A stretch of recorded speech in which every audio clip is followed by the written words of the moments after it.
Hi again, this is Jace, continuing on episode 10, the psychological operations of the CIA, creating a public record of my case, a case of persecution, torture, and transnational repression by the United States government.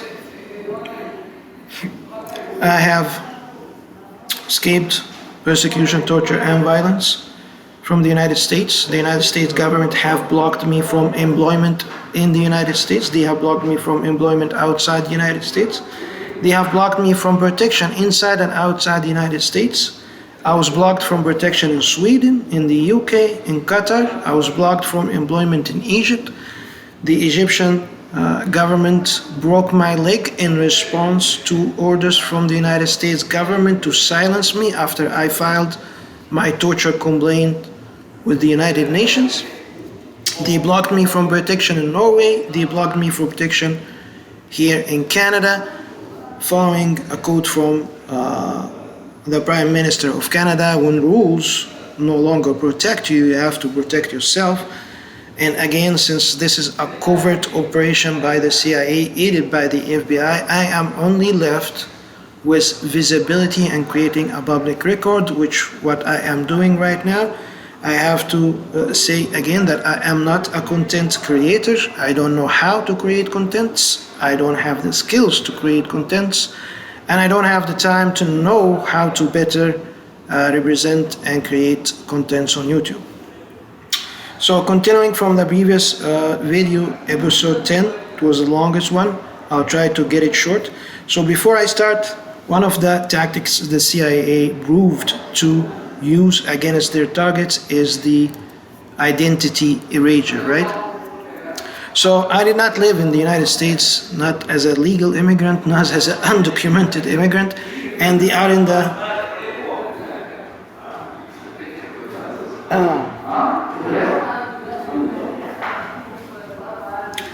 some people are just loud.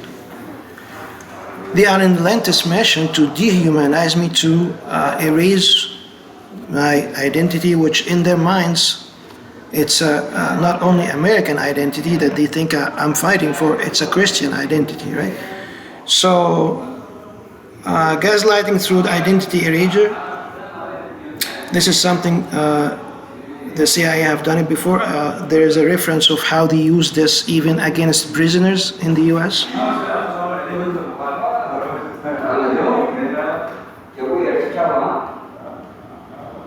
So this is not something out of my mind. The CIA have used this tactic before, so nobody will call me with my name. And this is an example from Canada.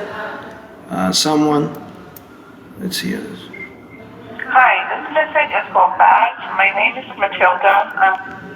This message is for Baz, my second name, right?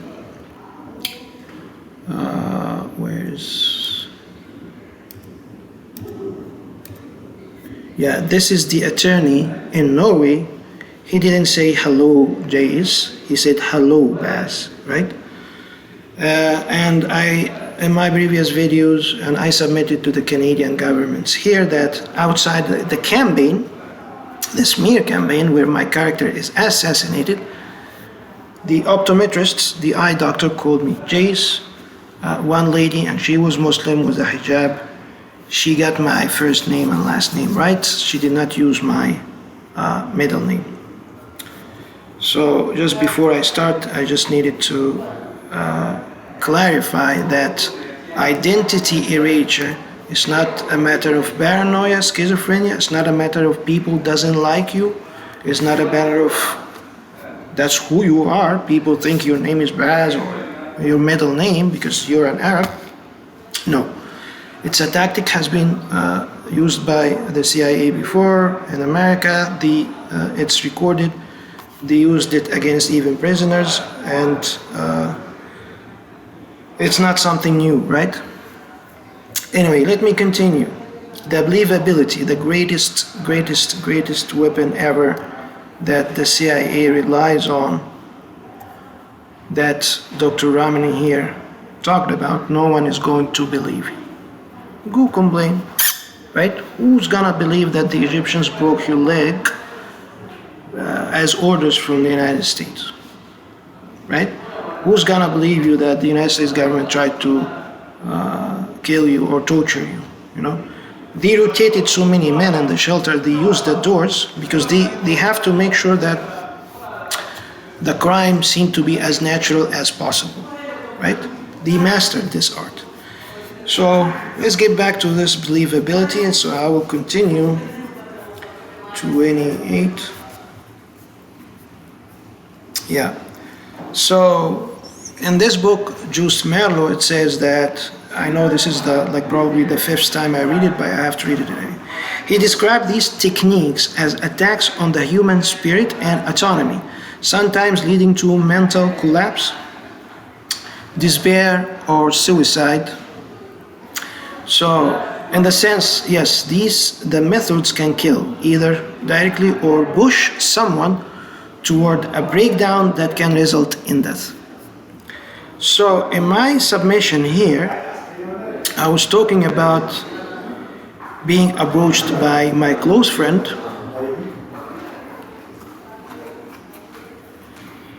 So, I was approached by one of my closest friends at that time, and they usually use the closest one to influence you to do what they want, right? Like a father in the Orthodox Church, I was spreading news that he is one of the best people that I love and respect because he received me as not Orthodox, and most of Orthodox people kiss their hands and stuff like that. He was opening his arms to hug me.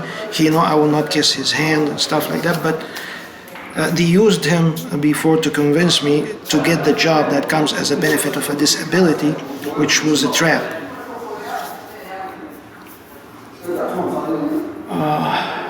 So, I have accused, and I'm still accusing, I'm still creating a public record of my case that the United States government have blocked me from work deliberately. I was fired from my jobs by orders from the United States. So at the time I was tortured and I'm out of work, my accounts was blocked. Only my bank account was not blocked because before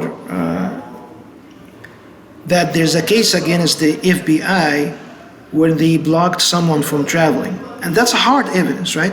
So he filed a case against the FBI, he got $70,000. So they try to stay away as much as they can from hard evidence, right? Anyway, so no jobs, nothing, no wife. I lost the woman I loved the most. She came to Egypt 3 times. It's like, she's like the one and only, right? I spent 6 months to try to see where I can build a real marriage life with this woman when she refused to move to the Middle East and stuff like that. Anyway, failing in America was the greatest shame on me, the youth shame, culture of shame. I'll be ashamed of myself that I failed in America. Anyway, so getting back to the tactic, my closest friend called me and he shouted at me on the phone,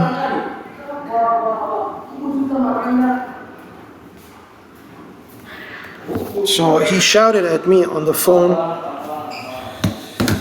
This is background noise too much, so sorry for that. So he shouted at me at the phone, "Nothing is working in your life. Your family should be ashamed of you." The tone was so harsh, right? So here I am. I will repeat again and again that this is an act of violence, planned, organized, paid by the United States government to cause this kind of shame attack on me to commit suicide. It was a manufactured crisis that the United States government deliberately blocked me from work, relied on my Eastern culture that my failure will lead me to commit suicide, and this happened after they tried. I survived the staged car accident, so when they spent money to stage this accident, and I didn't die, No more underemployment to make you think you're worthless. No employment, no family. You are a liability, you have to kill yourself, right? This is my accusation against the United States.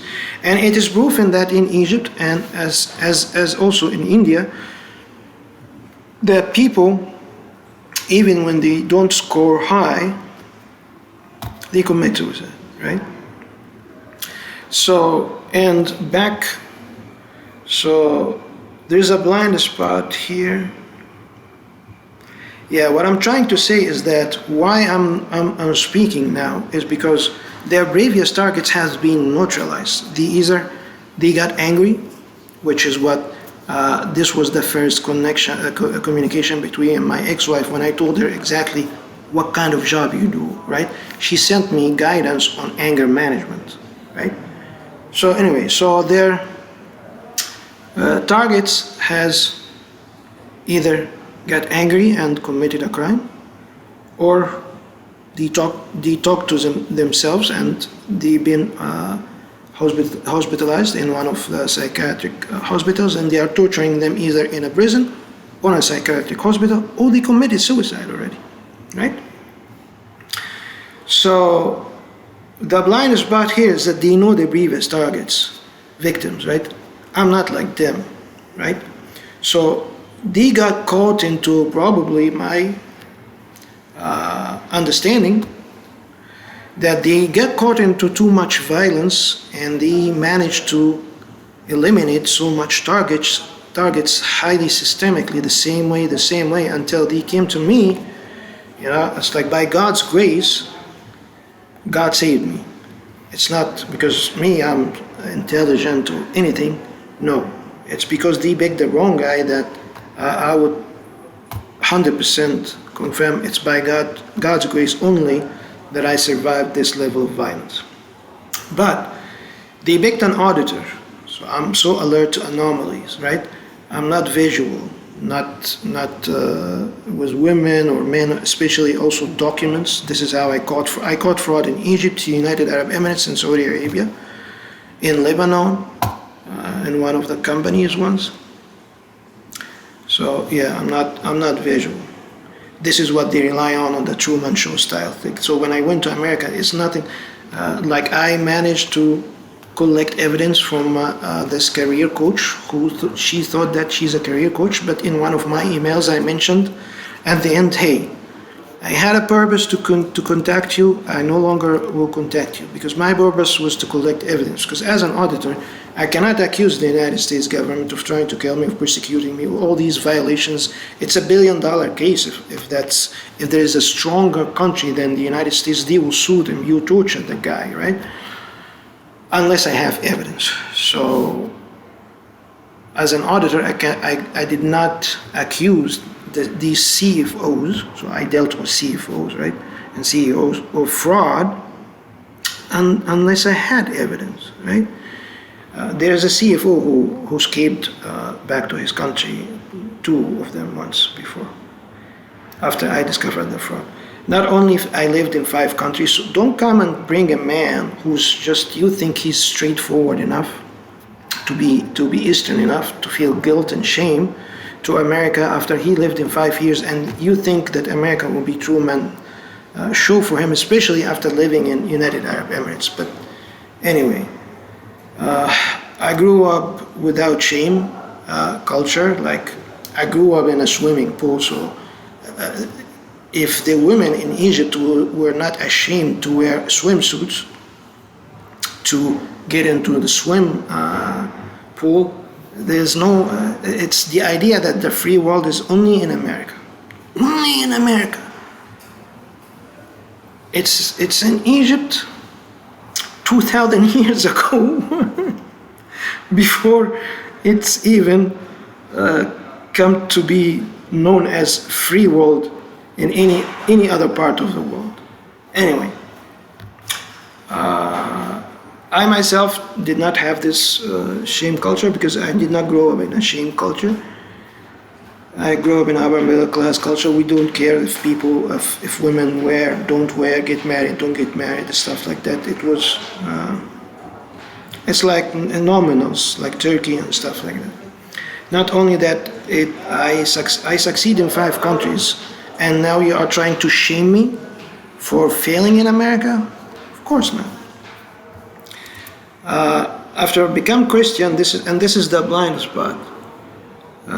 They continue to favor Muslims, right? Even in Canada. In one of my showers, someone came with a loud sound of Mamdani's speech when he became a New York mayor. I'm so happy that Mamdani became a New York mayor. If you notice, Kash Patel, he's not white and black American.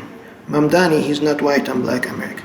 So those people are working for the best interest of America. Like Mamdani come and say, we spend so much money on war while people needs to eat here in New York, or like there are Jews begging for money in New York City. Jewish people, right? They are New Yorkers, they are Americans. So there are people who are homeless, there are people who need this money, right? It's like, because those people are not from this white and black, because when it's white and black, America will follow the same system, right? Because they are outside this white and black American thing. They work like anybody else outside these norms. They do their jobs. Like Cash, you know, he's a coward man for me, but that's something else.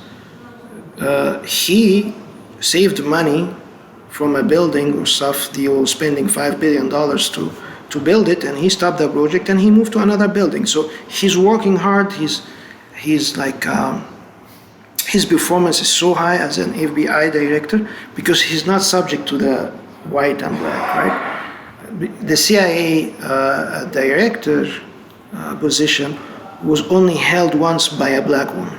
In the entire history of America, only one black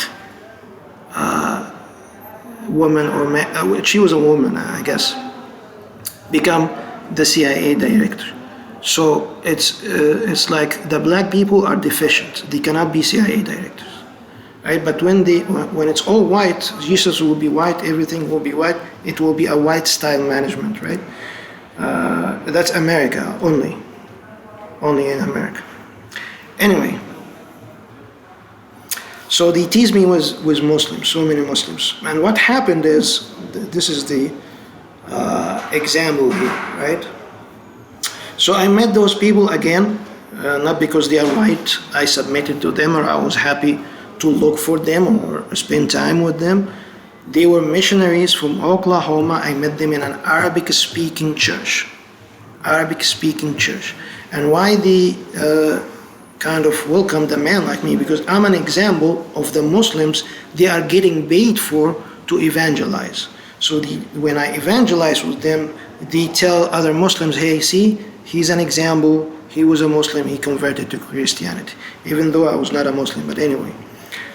So yeah, they take me as the example. I did not grow up with such mindset of shameful acts. Moreover, when I evangelize, so the CIA relies on shame, culture of shame and honor, which is those people also studied in their master's degrees. They are highly educated in terms of religious comparisons and stuff like that.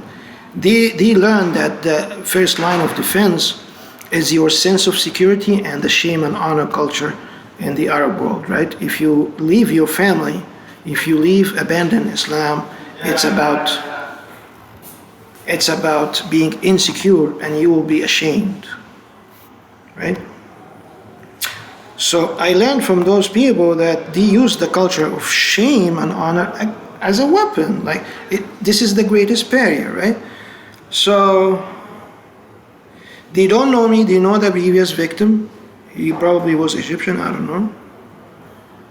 I learned that first line of defense to convert is shame, insecurity, and sense of belonging. So Egyptians shamed me for, that's what the Egyptians did to me when I had to return back to Egypt. Let me wait for this to pass.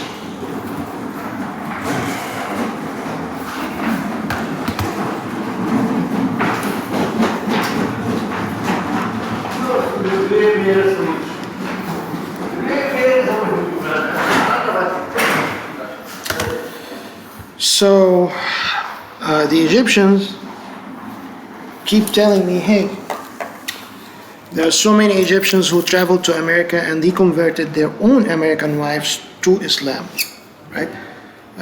This is also the number of cases I submitted to the United Nations and in other countries and the Inter-American Commission for Human Rights. Anyway, so I was ashamed in Egypt. This guy, he married an American and he converted her to Islam. This guy, he married an American and he converted her to Islam. This guy, I was always reminded by other Egyptians who went to America, they converted his wife to Islam. I'm the only less of a man, I'm not that man enough that I went to America, I did not convert my wife to Islam. She married to Islam. She married me because I was not practicing Islam. She asked me, are you going to convert me to Islam? I told her, it's up to you. I'm not going to convert you. If you become a Muslim, if you become Christian, I'm not religious. But I don't mind to marry a religious woman, right? I even told her, you want to become a Buddha, become a Buddha. Because after you live in different countries, you will certainly be in a position of realizing that human brains have so many dimensions of reality. And as I said before, it's bound by their location, right? If you are born in Afghanistan, it's Islam, Habibi. You cannot, so a woman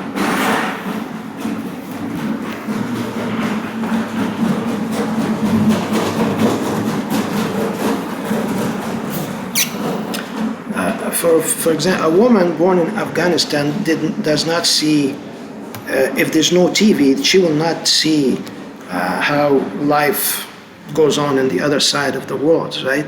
Are there parks or casinos or zoo parks, even if they don't have a zoo park? Or, your mind cannot see beyond the location you live in, right?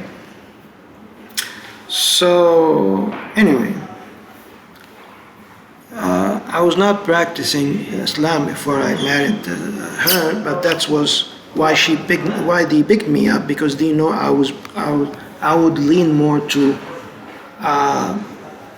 this kind of Western life. Maybe I don't know how they weaponized the church against me, how convinced they were, but that was what happened. But the greatest blind spot that happened here is that, so they weaponized Christianity.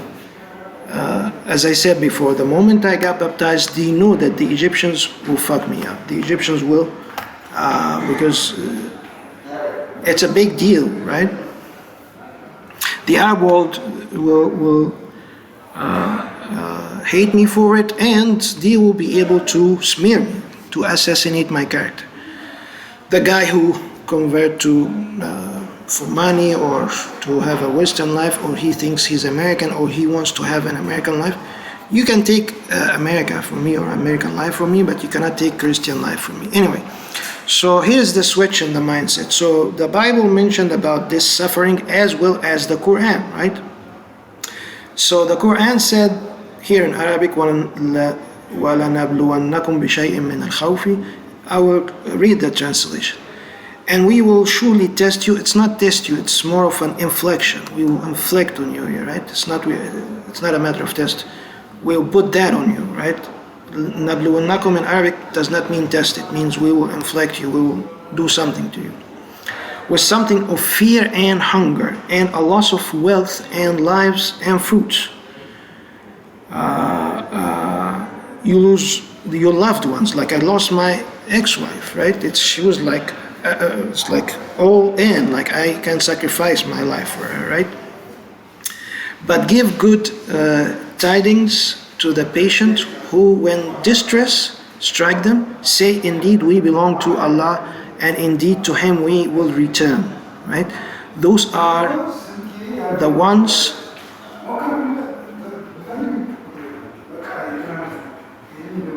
upon whom are blessings from their Lord and mercy, and it is those who are the truly guided. So even Islam in the Quran, it's the same thing. When you persevere, God will honor you, right? You will receive mercy from God and you will be more enlightened, right? You'll be more truly guided in life, right? So, but the difference here is in Romans 5:3-5, it says, not only so, but we also glory in our sufferings, because we know that suffering produces perseverance, and perseverance produces character, and character produces hope, and hope does not put us to shame, right? Because God's love has been poured out into our hearts through the Holy Spirit who has been given to us. So so the Quran said, you will persevere after your distress. God will honor you, right? Because He will show mercy on you. He will bless you or stuff like that. Here, because God's love has been poured out into our hearts through the Holy Spirit who has been given to us. There's no promises of rewards here, but there is a demonstration of character still, right? And when we are in hope, we don't, and hope does not put us to shame, right? And here is the difference. So when we have hard time here, there's nothing about shame, right? But when we when we suffer here in the Quran, there's nothing related in this to shame. But when we suffer in Christianity, and hope does not put us to shame. So when my mind shifts to the idea of shame here, even as a Christian, they attack me, they let my friend, they block me from work, they blocked me from everything. They closed my accounts. Your family should be ashamed of you. Nothing is working in your life. Your family should be ashamed of you, right?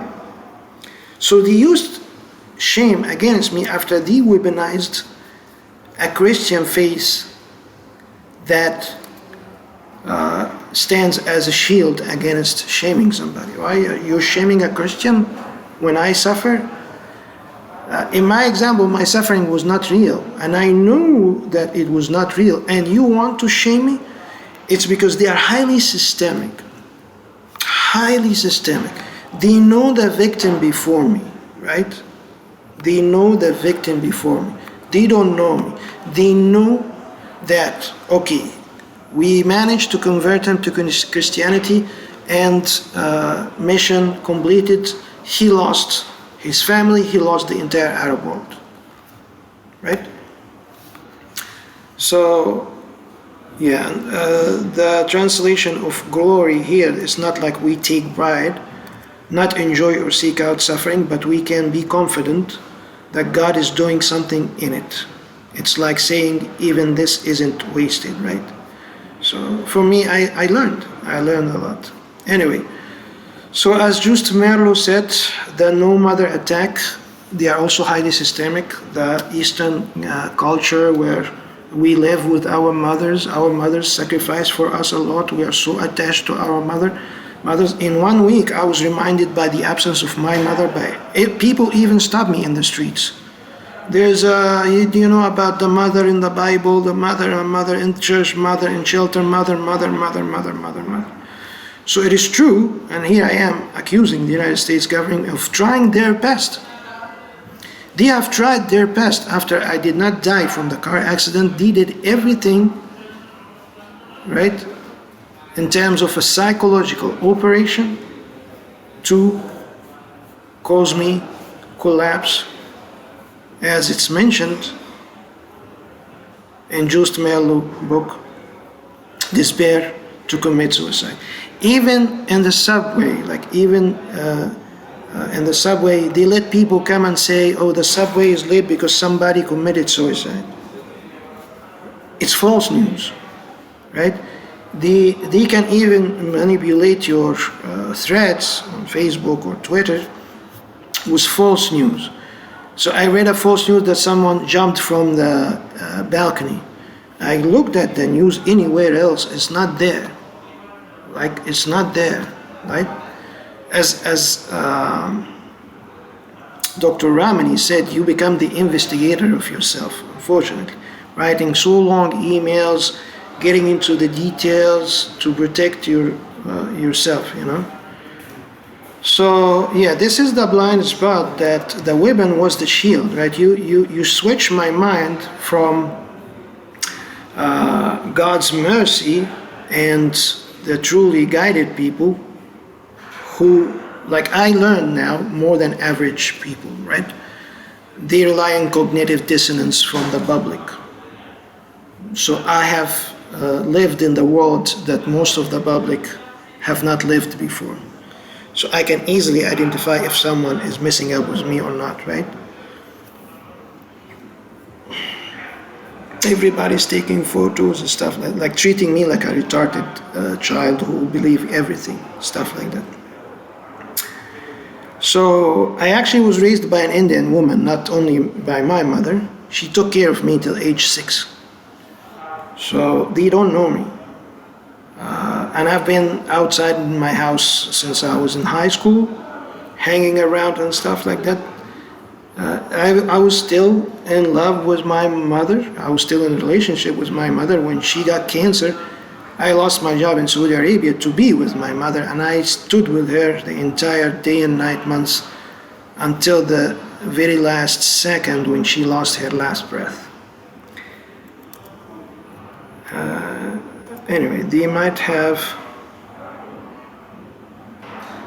Yeah, so I might have committed suicide after all these attacks, and they might have said in the news he tried to kill somebody, a hate crime, whatever they wanted. But I was sure that they would have fabricated something, that it was a hate crime, something like that. This is what they want. So back to believability, no one would believe that the Mormon Church offered you 4 women and a job at any salary upon baptism. Declassified documents.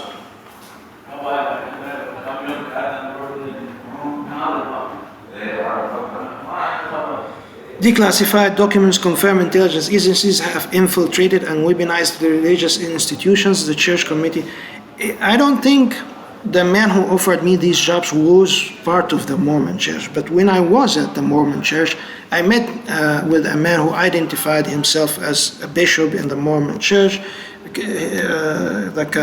I've never seen him. I've been attending this Bible class study more than once. So he appeared only once, right? So I don't think he was part, but they allowed him in, right?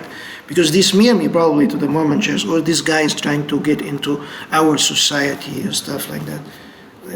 You know, like in the US, because they don't have all these sports clubs that we have in Egypt, people are more likely to smoke weed and don't do anything, right? I come from the civilized world, right? This model, social model, is not anywhere in the world. Not anywhere in the world, right? So we don't go to coffee shops only, or bars, or even the gym, or stuff like concerts or parties to socialize only. We have more than that. We have dedicated sports clubs everywhere across Egypt. That's why Muhammad Salah made it to Liverpool. He became a billionaire. He's buying millions of dollars worth of cars. Because we have sports clubs that as soon as you get in, you can choose playing karate, playing whatever. We have so many, and that's why I mentioned we have so many options. That's why I mentioned in my forensic analysis, when they tried to make me angry that they favor women and the medical billing report, there were so many women in class. Women, I'm an Eastern guy, how come many women?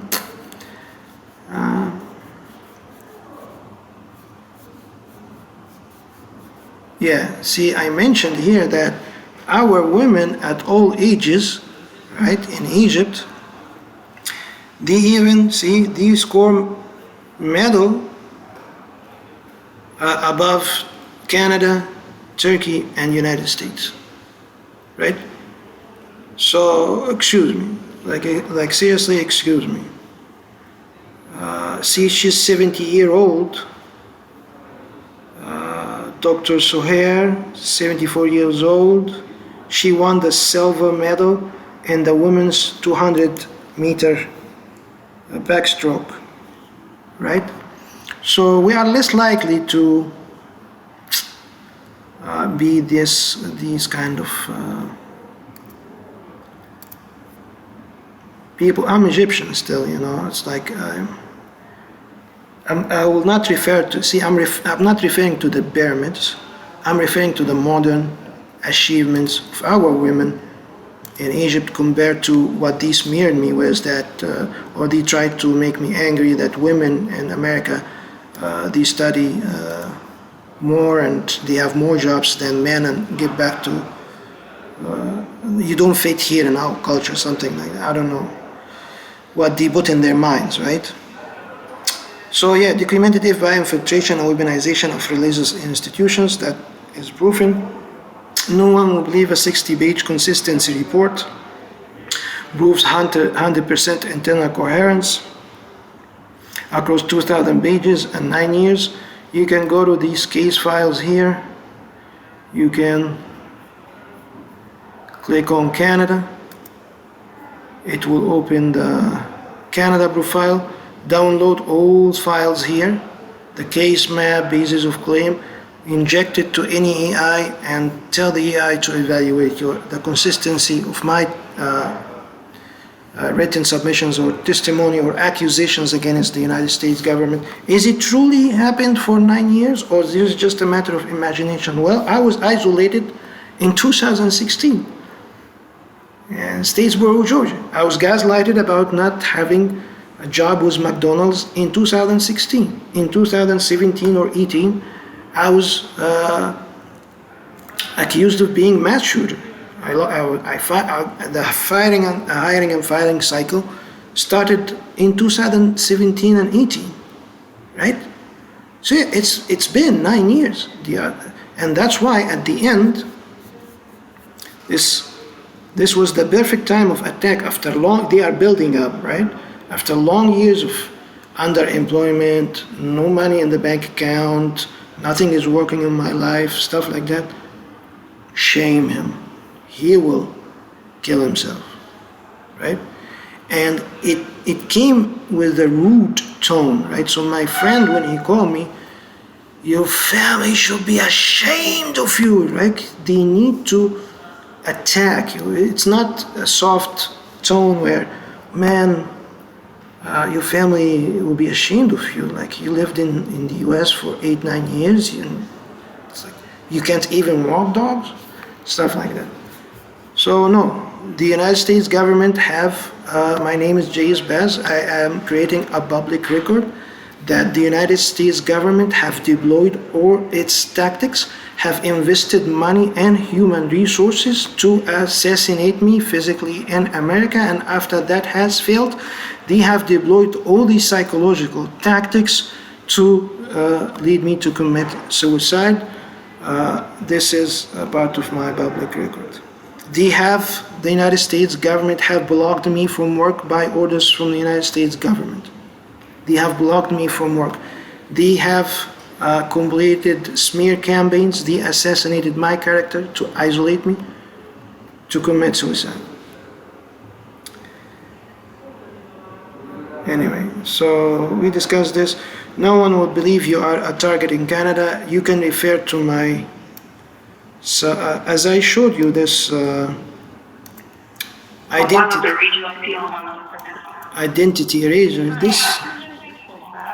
This message is for Baz. My name is Matilda. If your first name is Matilda, why are you calling me with my last name, right? Anyway, so you can go here and find the file called NADA. I did not give this file to the Canadians. I gave it to the Norwegians and the Inter-American Commission on Human Rights. And of course, they cannot risk the reputation of Canada as not a safe country, so they denied my they denied my precautionary measure once against Canada and my case against the United States government. But here you can find all proof that transnational repression continues strongly in Canada. And I mentioned about Brianna, how come a Canadian woman think a man who lived in the US can be threatened with harassment when he didn't even call her or know her or stuff like that?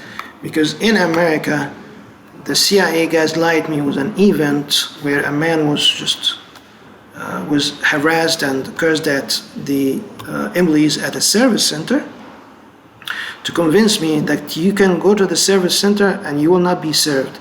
And you can make calls and no one will answer you. You don't exist as a human. You don't have rights. Under the CIA Constitution, you will live in the United States, not under the US Constitution. And under the CIA Constitution, you are not human. Right? You don't have rights to work. We brought you to the United States so you can commit a hate crime. Nothing more, nothing less. Right? And after you commit this hate crime, we will torture you. Because we love to torture you. We hate you, and we will torture you. As we tortured the Mauritanian, as we probably torturing others that are not known, right? You never know whom they are torturing, right? So I cannot shoot videos, more videos on this. You can download all these files, and you can also, I said this before, that they don't only remind you of the things you lost in your life, but also they project more skills around you, deliberately. It's not paranoia, So, and then you can take these files and submit it and ask the AI, is his case admissible to the United Nations? Did the United Nations has to take action against the United States government or not? You can ask the AI to, after all these documents, you have to submit all these documents.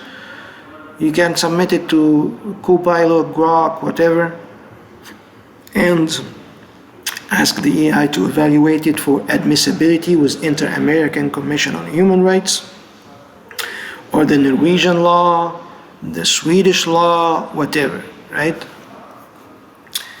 So let's get back to isolation. Isolation is a science when a government comes after you, especially the United States government, the most sophisticated people in terms of violence, I would say. So this 85 pages is only about isolation tactics. Seriously. How they match with what the CIA, like matching my experience with what the CIA have done to me, right? So when the police officers, for example, came at Pierre Pooler and raised guns, and I came to know that I was reported as a mass shooter, the hell? So then my co-workers, my colleagues at Home Depot, they changed against me. Like when I went to the store to see, am I going back to work, what's going on, they looked down at me, right? You have a problem, stuff like that. This isolates you. So people who I was in contact with, they have my phone numbers, we get to talk, we get to meet after work, McDonald's or something. I've never dated anybody as a coworker, but we had lunch and dinner and stuff like that. They stop talking to you. No. You have a problem, right? So yes, so this is highly valuable document because this is my evidence that this is my second or third evidence about psychological operation, what psychological operations means, right? And it takes my submissions, so I submitted these files, it matched each submission with the psychiatric or psychological tactic that is validated by Dr. Ramani's framework and other psychologists, and with what happened to me and what the CIA did before. Right? Economic sabotage, administrative sabotage, entire work, we close your file, we will never call you, you are not human. still under the CIA constitution. It applies in Canada, right? There's no sovereign country when it comes to the CIA or the FBI. They worship America, I guess. Not Jesus, not Allah. Shelter gaslighting. So yeah, I mentioned here that you will find this in the. So I did not submit this to the Canadians yet, not the Norwegians as well.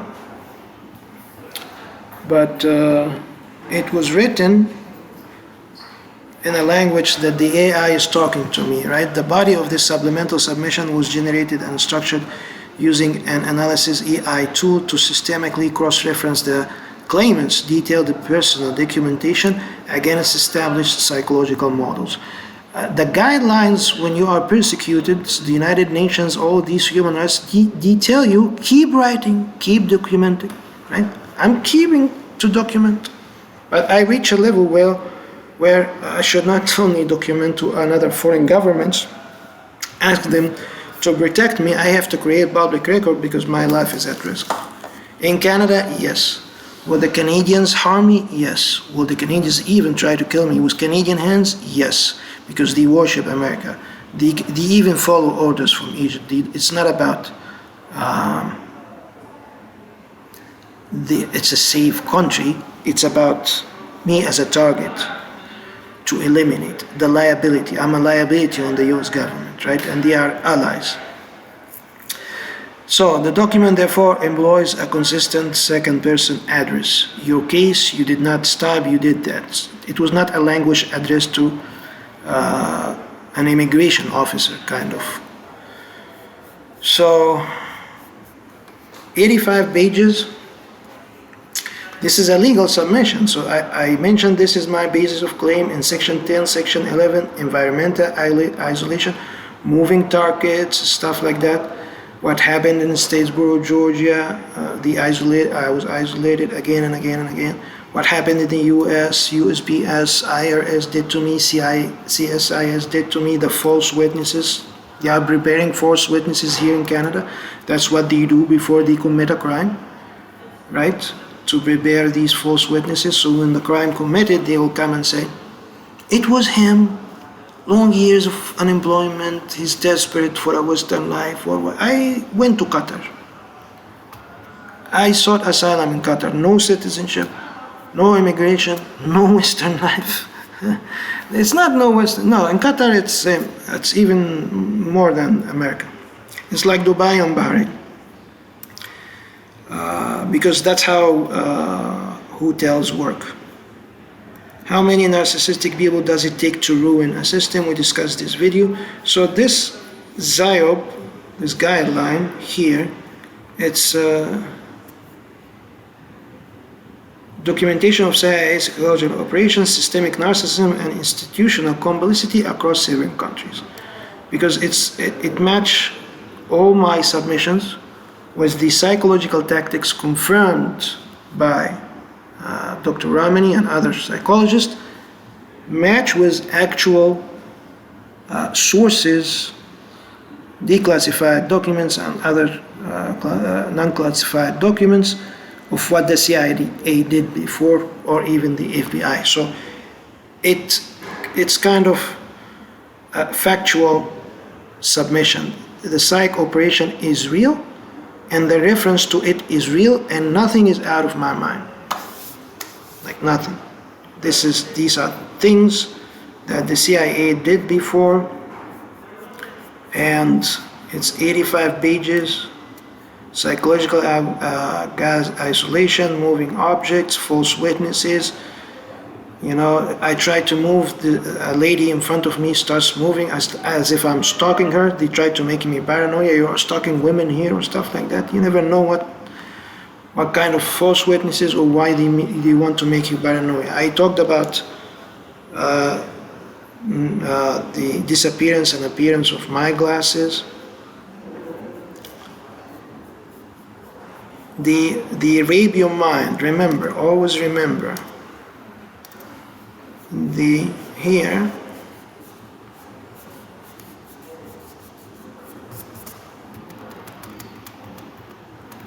yeah, the They have an endless army of flying monkeys because people can easily just grow wings and treat you bad.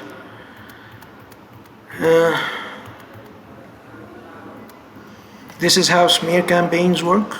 This lady here. The narcissist smear campaigns are brutal because others often never even question the validity of the crap that the narcs is saying about you.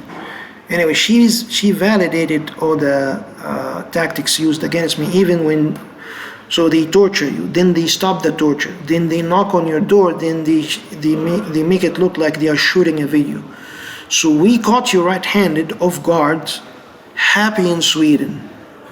You cannot come back and claim that I was tortured in Sweden, right? They make you think that we have evidence against you. They did that in the US. So I was tortured in one dorm, and after I was like, no. His name is Caldwell, the assistant program director, ABD. I will lose my ears, right? So between moving me, the times between moving me from one dorm to another, they seemed like shooting a video and telling me, getting my testimony that everything was fine. But I did not say so. I said this is torture. That bed was torture. So let me get back to what I was trying to say. Yeah, as just Merlo said, again and again and again, they try to rape your mind at any cost, at any cost. My name is Jace Baz, and I am accusing the United States government of such violence, and I am creating a public record to clearly say that the United States government will spend any money, any amount of money to silence me, to rape my mind and the minds of others, that my persecution, my torture in America and outside America was a matter of delusion. They already silenced the United Nations, they already silenced the Inter-American Commission on Human Rights, they already got help from the Swedish, they already got help from the Qataris, from the Egyptians, from the Norwegians, from the Brits, and from the Canadians. And what they rely on and what they are willing to spend as much money on, creating false witnesses or at any cost, is to dismiss my case as mental illness. Victims are often labeled as delusional or paranoia by authorities. Right? This is what they will do at any cost, right? They will show no mercy on me even if I went back to the United States. So, how many narcissistic people does it take to ruin a system? This is Dr. Ramani, quick words about how many people it takes to run a system, like a conference, a workplace environment, a shelter, stuff like that. So let's hear Dr. Ramani here, surprisingly. So here's a riddle for you. How many narcissistic people does it take to ruin a system? Now, this is a light bulb.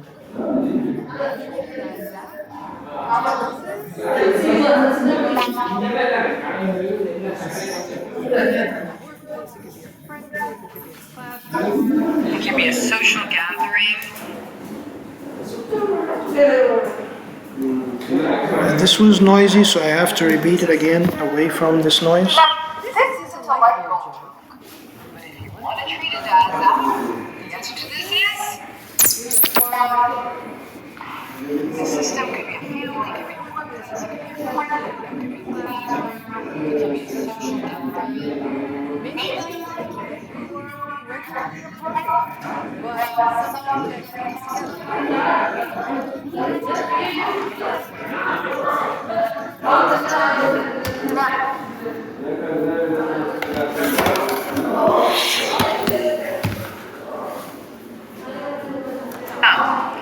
you work at a company with thousands of people, but don't know them.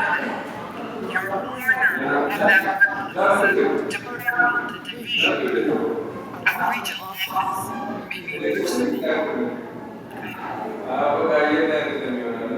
It only takes one. It's actually really cool.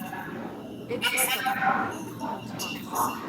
Just one tyrannical individual can still make everyone do the things that they say. One narcissistic or antagonistic or toxic person can upend a system. Means are on average, all living creatures, most are harmonious. For a shared reason.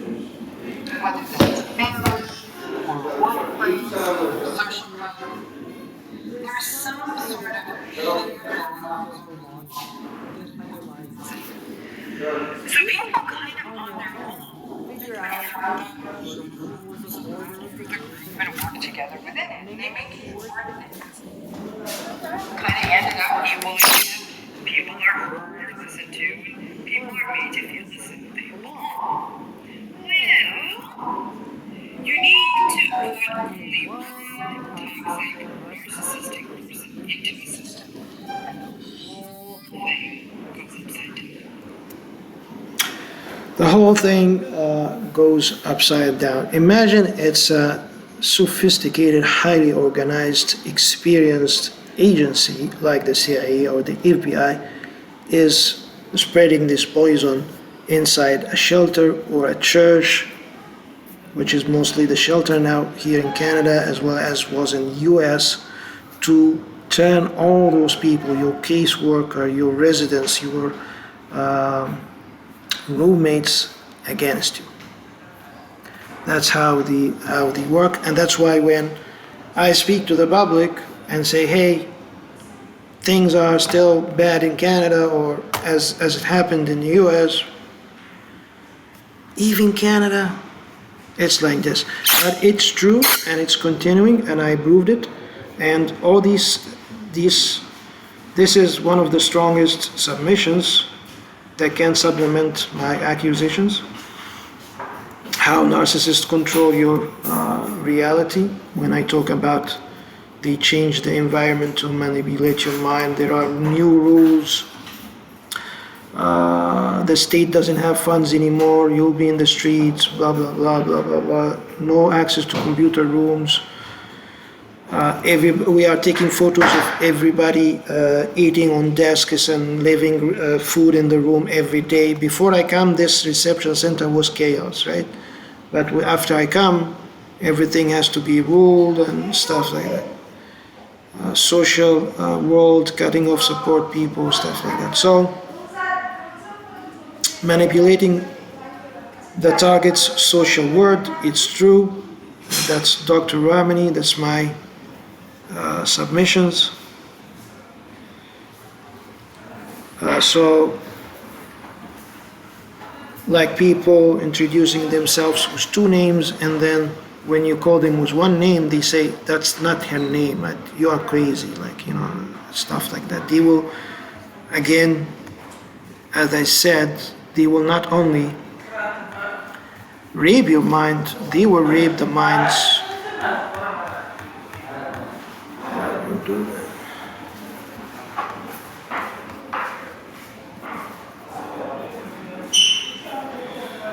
I know it seems stupid to always refer back to the same photo, but I have to. I'm creating a public record because I'm fearing for my life in Canada. So they don't only rape your mind, they rape the minds of people around you, right? They rape the minds of people. They assassinate your character.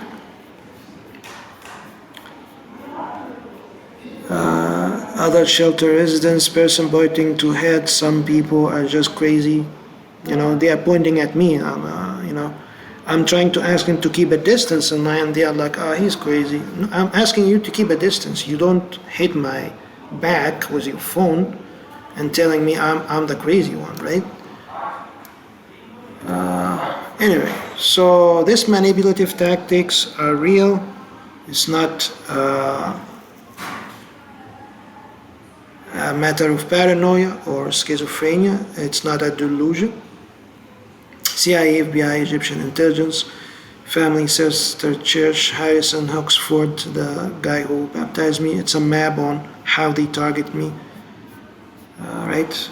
That's my submissions, what happened. So this 85 pages, the seizures, the schizophrenia, isolation through learned helplessness. So these are all the psychological tactics, validated to validate my case against the United States government, that they have relentlessly and purposefully, I don't know how to say this word, purposely, on purpose, I would say, exercise all these tactics as a psychological operation against me. And when I was interviewed in Norway, the police officer asked me, who's after you? And I said, the CIA. It is the CIA. It is the FBI. They are aided by the FBI because they treated me as the true man in their show in America, and that's why they extracted me from Egypt. I guess this ends with episode 10. There's nothing more to share, but this was supplemental or kind of continuation from episode 10. Just a reminder, the FBI website also again defines transnational repression, which is I am currently facing in Canada, when foreign governments reach beyond their borders to intimidate, silence, coerce, harass, or harm members of their diaspora and exile communities in the United States. For example, when someone called me from Ontario Works on a Friday, and then she caught me off guard in the morning. That's what they do. These are one of the tactics not mentioned actually here. So they keep you sleep deprived and harass you so hard. And the best time they caught you off guard is the morning, right? So this lady, her name is Isha Savuri. I complained on her, from her online. And that's the tactic they use. Friday, ignorance. And then you only left with weekend. You have nothing to do on the weekend. You're stuck. You're worried about your benefits, 300 Canadian dollars. You can pay it for dinner anywhere in the US or even United Arab Emirates. In just one dinner. Anyway, so you need to worry about your monthly benefit during the weekend. And then she caught you off guard. You wake up 9 o'clock in the morning. She called you, where is the brown paper? You did not upload your brown paper, right? And after that, in this shelter here, one lady, she introduced herself to me, Canadian, white Canadian, no lips, like white. I'm sleeping in my car. In this cold, that was in February, early March something. They took my driver's license, like me, right? I don't have a passport to travel to. I told her, why are you sleeping in your car? If they do not welcome you in any shelter in Canada, just go to New York. You drive your car to New York. Anyway, so it was a matter of threat to tell me, hey, you are sleeping inside the shelter, you are eating inside. She asked me about the food inside the shelter. I told her, awesome, God bless, we are homeless, we are not working. Any food will be a blessing. But then it was a threat. You should silence your mouth. You should shut the fuck up, and thank God you're in the shelter where somebody else is sleeping in his car. She's a woman, right? So this is how they manipulate the reality. This is how they silence. This is how they coerce. This is how they use insecurity. It's something America actually are one of the best at, right? Like I was auditing telecommunication company like Verizon, AT&T and stuff in Kuwait, and this company was located in Iraq, right? So I've seen so many expenses for a security company called Eagle. It's an American company. It was too much. The company was making losses because they were paying so much dollars to secure Iraqis by American soldiers, by American security guards. So they created the insecurity in Iraq, and they sold to Iraqis, we are the best to secure you from this war that we are launching on Iraq, inside Iraq, all these tanks. And American soldiers, we will provide you security, right? And the truth, what really happened is this CEO, there was a CEO of whom I met, that the name of the company was Thuraya, if I remember well. He scheduled a meeting with us next week, and by next week he died in a car bomb. They bombed his car, right? So where's the Americans who were actually protecting the CEO? It was $120 an hour. $120 an hour. He had 5 guards around him. They were making $120 an hour, and he got killed in Iraq from a car bomb. We could not protect him. The meeting was canceled, and we heard, and it came in the news that he died in Iraq. So they work so hard in your insecurities. They work so hard in insecurities. They threat you. They use fear. Because you're isolated, you don't have any support system. In the Middle East, you go live with your parents or stuff like this. Acceptable, right? You live with your parents, with your brother, sister, whatever. But in America, not so. I will upload these files to this folder here, the Canada one that has all my case files. It will be in the supplemental after I shoot this video, so it will be part of this. This is my evidence against the US government that they exercise a complete, harsh, violent psychological operation on me to commit suicide, and before even the car accident, they isolated me.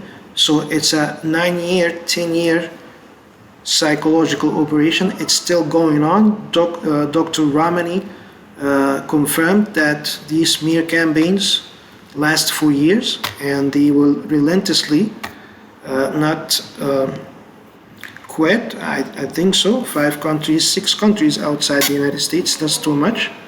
But what they are trying to do is that they want to coerce me back to the United States, and most probably they will this time use force or maybe false. They will find a way to eliminate me forever in a way or another. Just one last thing, who they target: religious or ethnic minority groups. So I am identified as a Muslim background believer.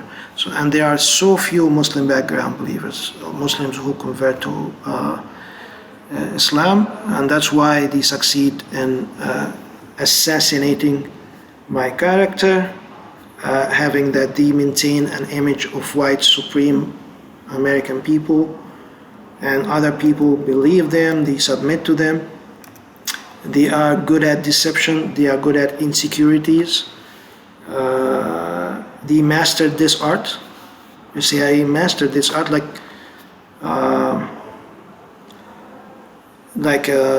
the current war in against like Iran is hitting the Gulf, right?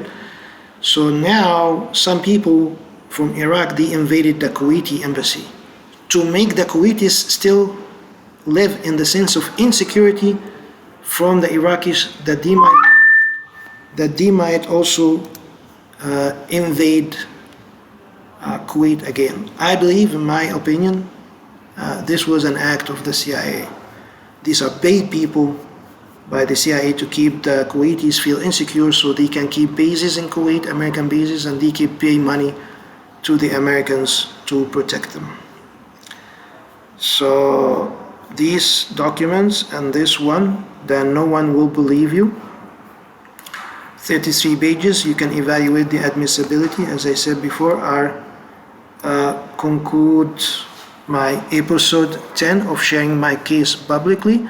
There might not be an episode 11, I'm not sure yet, but if there will be episode 11, I will shoot on episode 11.